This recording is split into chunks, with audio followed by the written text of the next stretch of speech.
দিনের পর দিন সরকারি রাজস্ব ফাঁকি দিয়ে প্রতিবেশী রাজ্য অসম থেকে দেদারে ইট ঢুকছে কোচবিহারে। সবকিছু দেখেও নীরব ভূমিকায় পুলিশ এবং পুলিশ প্রশাসন। সম্প্রতি আবাস যোজনার ঘরের টাকা পেয়েছে সাধারণ মানুষ। ঘর নির্মাণের জন্য ইটের চাহিদা বেড়েছে কয়েক গুণ। বাংলা ইটের তুলনায় অসমের ইটের দাম অনেকটাই কম। এই সুযোগকে কাজে লাগিয়ে প্রতিদিন তুফানগঞ্জ 2 নম্বর ব্লকের অসম বাংলা সীমান্ত দিয়ে শয়ে শয়ে ইট বোঝাই ছোট ও বড় গাড়ি কার্যত সরকারি রাজস্ব ফাঁকি দিয়ে পুলিশের নাকের ডগা দিয়ে বাংলায় ঢুকছে। শুধু অসম বাংলা সীমান্ত নয়, অধিকাংশ গাড়ি আবার গলিপথে বাংলায় ঢুকছে। অধিকাংশ ক্ষেত্রে গাড়িগুলো থাকছে না কোনো বৈধ কাগজপত্র। ফলে স্থানীয় ইটের বিক্রি কমে যায়, ঢুকছে বাংলার ইটভাটাগুলো। রাজ্য সরকারের সহযোগিতা চাইছেন স্থানীয় ইটভাটা মালিকরা।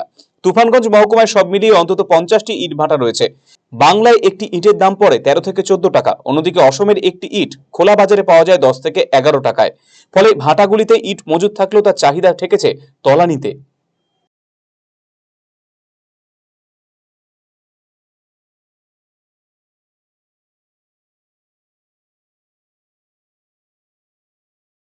আসাম থেকে যে সমস্ত ইটগুলো পশ্চিমবাংলায় ঢুকছে সেগুলো সরকারের কর ফাঁকি দেওয়া একটা জিনিস। আর তাছাড়া ওখানে কম দামে ইটগুলো এখানে এসে কালোবাজারি হচ্ছে।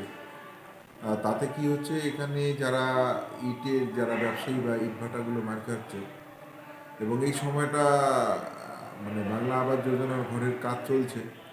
এই চোরাচালানকারীরা এইভাবে ইটের ব্যবসা যদি করে, লোকাল ইটের যারা ব্যবসায়ী তারা যদি ব্যবসাটা না পায়, তাহলে একটা চরম ক্ষতি হয়ে যাচ্ছে।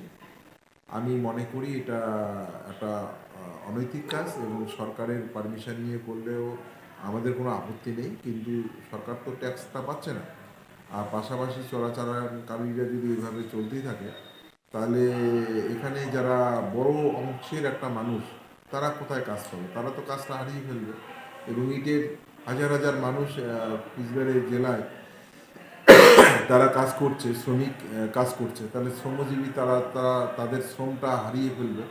এটা বিশাল একটা ক্ষতি হচ্ছে। 2 বছর যাবৎ আমরা পুলিশকে জানিয়েছি, প্রশাসনকে জানিয়েছি, তারা ইনিশিয়েটিভ নিয়ে খুব দ্রুততার সাথে এটা আমাদের রিকোয়েস্ট হবে।